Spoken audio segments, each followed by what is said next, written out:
Hello, I'm Charlotte. We're at Skylark Vets, and today we're going to put a mite treatment onto our patient. This is Troy.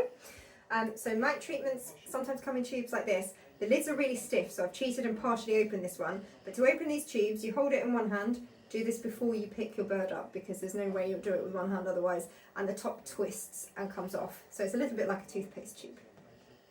Now the important thing for any spot on like this one is that it goes onto the skin, not onto the feathers.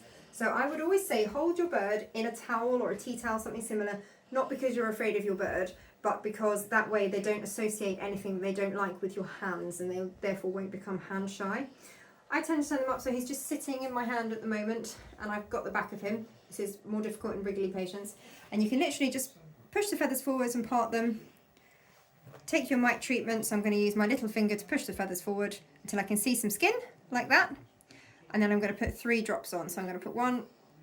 I'm going to choose another area, only because he's a small bird. If I had a big parrot, I could do the same area. 2, and then 1 on the back here. 3. Yep, and you can see that's going underneath the feathers. So that's going to sink into his skin. Now for birds that like water, they need to stay dry for 3 days once they've had a mite treatment on, otherwise it just washes off again.